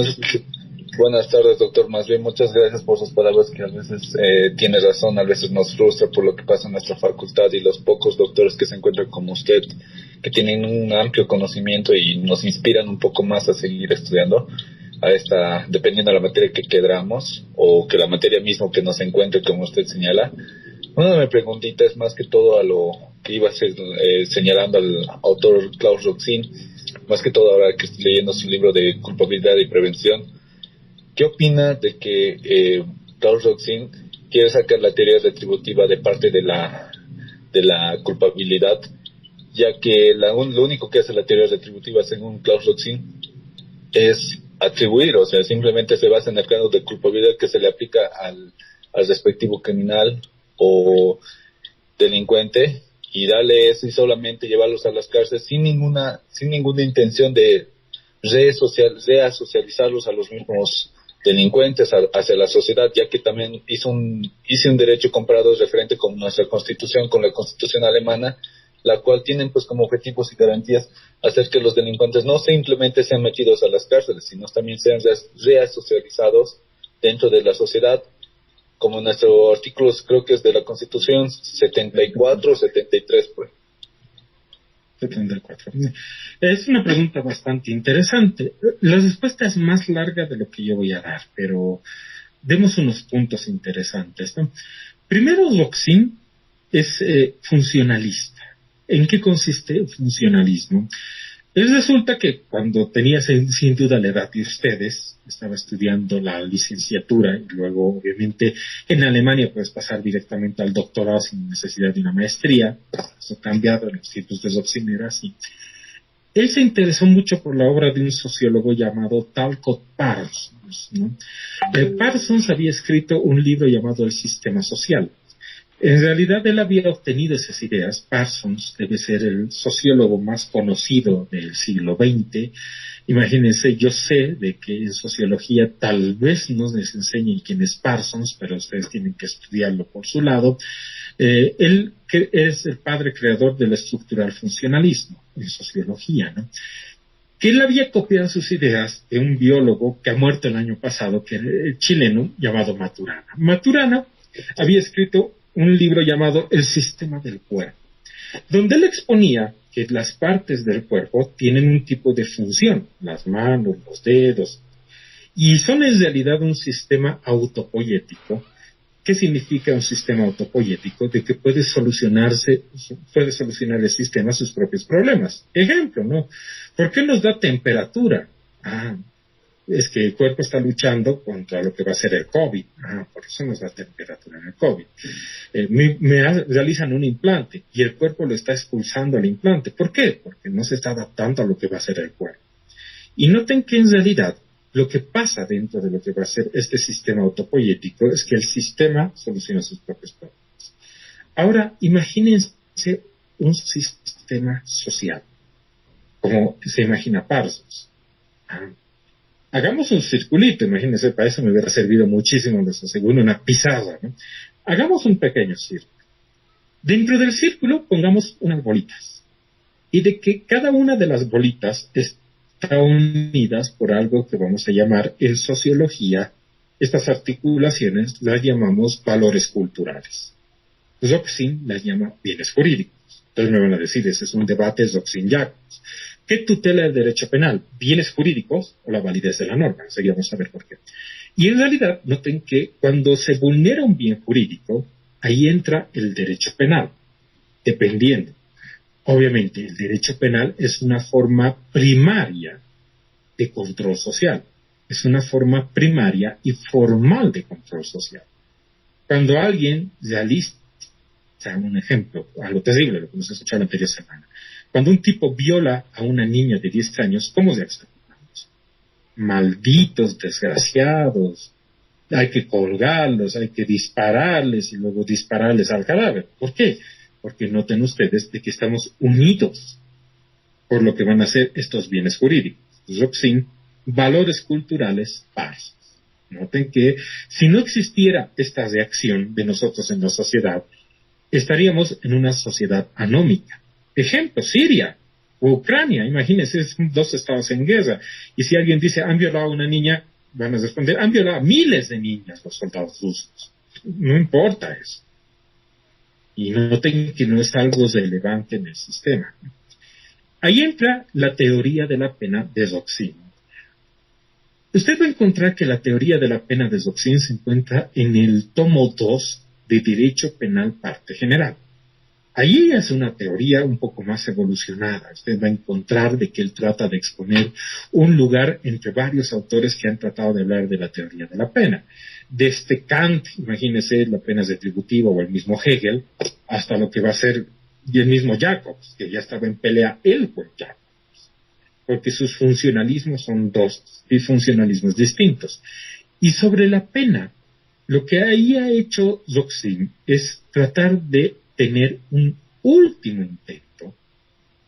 intento respecto a lo que va a ser las finalidades prevencionistas de la pena. Note el momento histórico del cual escribe tanto el ensayo, como el libro que usted menciona, como lo que va a ser Derecho Penal Parte General, y no solamente esto, hay un ensayo no traducido del alemán que se llama Teoría de la Pena. Él escribió sobre la pena, en varios, obviamente. En realidad ese libro es una compilación de ensayos, ¿no? Y él dice, años 90, siglo pasado. ¿Cuál era el contexto? En criminología seguían analizando a Lombroso, Fez y Grafo. No, ya estaban en el basurero esos libros. ¿Quién era el dios de la criminología en los años 80 del siglo pasado? Alessandro Barata, con el libro Criminología Crítica y Crítica del Derecho Penal. Barata lo que había hecho es, obviamente, cuestionar la pena.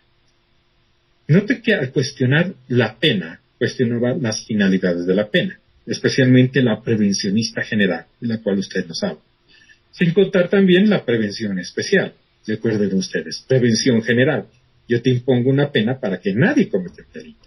Prevención especial. Yo te impongo a ti una pena para que tú no vuelvas a cometer un delito. Y resulta que al cuestionar la pena, el efecto también fue cuestionar lo que van a ser las finalidades. Entonces, ya nadie se declaraba criminólogo crítico en determinado momento. Obviamente él había dado influencia a dos tendencias la criminología crítica. Una era el abolicionismo. Ustedes van a leer conmigo a autores abolicionistas. Nils Christie, Thomas Mathiesen, Luke Hulsman. Habían dicho, esta pena estatal, meter a una persona a la cárcel, no sirve. No genera prevención ni general ni especial.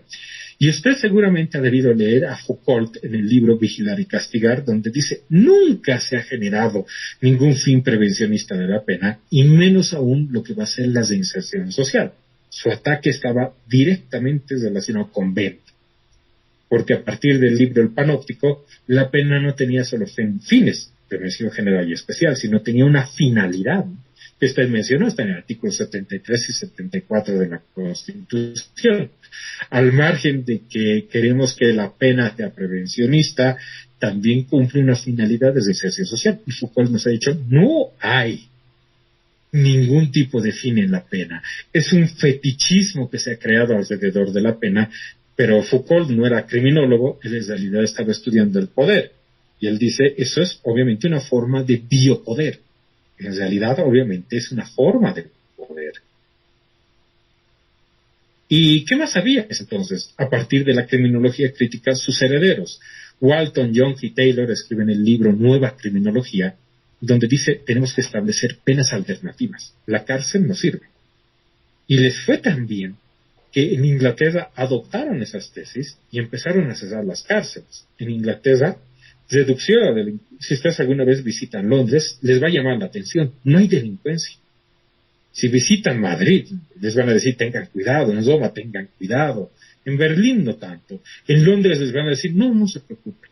Pueden andar con su celular como idiotas, como yo ando en la calle, y no les va a pasar nada. ¿Por qué? No hay delincuencia. Entonces, sucede que varias tendencias habían atacado las finalidades de la pena. Y lo que había tratado de hacer Roxin en su teoría de la pena era tratar de recuperar los fines prevencionistas, prevención general, principalmente, no tanto prevención especial, pero él había tratado de recuperar los fines prevencionistas. Y él nos va a decir expresamente de que la política criminal sí vale, los principios del derecho penal sí valen, y en este último punto, sobre lo que va a ser la culpabilidad, lo tenemos que llamar responsabilidad, donde se analiza la misma culpabilidad que está en el filtro de la teoría del delito, pero ahí analizas el fin prevencionista de la pena. Por política criminal, ¿será conveniente enviar a este tipo a la cárcel? Que aunque no lo crean, me ha pasado en una audiencia de medidas cautelares la anterior semana, donde una vocal mujer estaba cuestionando, imagínense, la fiscal mujer y la víctima, mándenlo 6 meses a la cárcel de detención preventiva a mi marido. Era un mal marido. Y sucede de que en una parte la víctima, el abogado de la víctima, que era del SLIM, dijo, pero hay que admitir de que estamos pidiendo 2,000 bolivianos de asistencia familiar. Y si está en la cárcel no va a poder pagar asistencia familiar. Y su bebé está enferma. Y la madre no trabaja. Entonces ahí entraría Roxin. Imagínense, esa vocal se transformó en Roxin y dijo, sí, imagínense, lo mandamos a la cárcel 6 meses. ¿Será de que la bebé va a recibir dinero? ¿Va a recibir un seguro? ¿La madre va a recibir algo de dinero para cuidar a su bebé? No. Pareciérase que por política criminal este tipo está mejor allá afuera, porque no hay ningún fin prevencionista de la pena que vamos a poder aplicar justamente si el tipo está en la cárcel. Sí, pareciérase que es mejor que esté afuera. Bueno, detención domiciliaria con permiso laboral y 2,000 bolivianos de asistencia familiar, estableciéndose de que hay formas, como verán ustedes, en las cuales Roxin dijo, no debemos aplicar como si fuéramos máquinas la pena, sino analizar en base a la política criminal lo que va a ser la imposición de una pena. Tiene una arista un poco más complicada este tipo de pregunta. ¿Por qué? Ahí entra la teoría de la pena del señor Jacobs, donde en la teoría del señor Jacobs, que es funcionalismo normativista, él dice, no, Roxin se equivoca. Y en realidad es el último intento serio, y lo es el último intento serio, de las finalidades prevencionistas de la pena. Ustedes van a leer, no conmigo, pero yo les voy a dar los libros, aunque sean PDF, porque los tengo. 2 libros, uno de Jesús María Silva Sánchez, año 1999. Se llama La expansión del derecho penal, donde él dice, los fines y la finalidad de la pena han caído. Son dogmatismos. Prevención general, especial y reinserción social no existen. Foucault nos ha demostrado eso.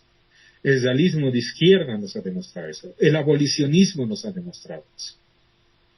Qué terrible, ¿no? Entonces, ¿qué hay ahora? Un tipo de finalidad de la pena distinta. Entra el libro más famoso de criminología de nuestra época. Estoy seguro que ustedes no lo han leído. de David Garland, La cultura del control. Yo se los voy a enviar, no se preocupen. En el libro de David Garland, La cultura del control, imagínense, lo conozco personalmente a su traductor, Máximo Soso, imagínense, es un buen amigo, él no ha sido mi maestro, pero es excelente, mejor que un muy buen criminólogo, lo van a conocer en estos seminarios sobre Zaffaroni, él está encabezando algunas de las mesas, y él, lo que hace Garland es decirnos, ha caído los fines prevencionistas general y especial de la pena, ha caído la reinserción social. A partir de acá, lo que vamos a hacer es la criminología del otro. Es una versión en criminología del derecho penal del enemigo, donde lo que se hace es en realidad determinar que ya no hay finalidad por la pena. Y lo único que existe es una forma de tutela del derecho penal. Hay una explicación un poco más larga que se les voy a dar el día de mañana, pero yo la voy a retratar en algo muy sencillo. En los años 80, de nuevo hay criminología crítica, realismo de izquierda, abolicionismo, nos hubieran dicho, derecho penal mínimo. Escojamos del código y eliminemos algunos tipos penales porque tenemos que atender al derecho penal mínimo. Jacobs dice derecho penal máximo, no. Imagínense que hagamos desaparecer el tipo penal de maltrato animal o de biocidio. Ustedes me van a decir, hay varias personas que han luchado durante años para incorporar esos tipos penales, ¿no? E imagínense al cretino que la anterior semana ha quemado a su perro en un horno allá en Yacuiba, si mal no recuerdo, lo tendríamos que dejar en la calle y lo tendríamos que dejar feliz. Y los defensores de los animales, los animalistas nos dirían, miren, estamos conscientes de que el tipo penal y la pena que amenaza el tipo penal no ha evitado ningún biocidio ni ningún caso de maltrato animal. Pero nos sentimos más protegidos con que exista el derecho penal y se establezca una pena que sin él. Ustedes me van a decir, eso se llama derecho penal necesario, que es justamente la postura de Jacobs, donde te dice, ya no tenemos fines ni finalidades de la pena. En un libro de su discípulo Hay College llamado La función de la pena, obviamente él dice, mi maestro Jacobs dice que ya no hay fin ni finalidades de la pena. Es cierto. La única fin o finalidad de la pena que tenemos es la existencia misma del derecho penal. Existe porque tiene que existir y porque tiene que tutelar. Así no evite ningún delito que se imponga como cárcel, obviamente una pena, y dentro del sistema social protejamos la validez de esa norma jurídica. Es como si les dijéramos a las mujeres, en plena época de violencia, que hay que admitirles, bastante grave contra la mujer, no. En virtud de lo que es derecho penal mínimo, vamos a eliminar el tipo penal de feminicidio. Las mujeres nos van a decir, no hemos evitado ningún feminicidio con el tipo penal de feminicidio. Estamos conscientes. Pero si no tenemos, obviamente, ese tipo penal como forma de tutela, nos vamos a sentir menos protegidas. Ustedes me van a decir, noten la lógica de Jacobs, que también se plasma en la lógica de Hay College, de que ahora la finalidad y los fines de la pena no son prevencionistas. El último intento es auxilio. Ya no. De que en estos últimos 23 años del derecho penal, lo que has hecho es morir el ideal resocializador, y al morir el ideal resocializador se ha cargado consigo lo que va a ser las finalidades prevencionistas del acto. Entonces, por eso estamos en una época de quiebra, donde lo que tenemos que hacer es leer mucho para tratar de establecer y entender este tipo de fenómenos, que obviamente sin duda los podríamos complementar el día de mañana en una explicación primaria. Si quieren, en unos minutos más les pido, lastimosamente me está llamando alguien, no sé por qué tanto el celular, les pido, obviamente me otorguen unos minutos, les voy a enviar el programa de la materia. No es objeto de lectura, ni de tesis, ni de controles de lectura, nada, pero les voy a enviar el libro de David Garland, La cultura del control, que es un libro de criminología del máximo criminólogo actualmente con vida, que les va a hacer entender en qué han consistido estos últimos 23 años del derecho penal.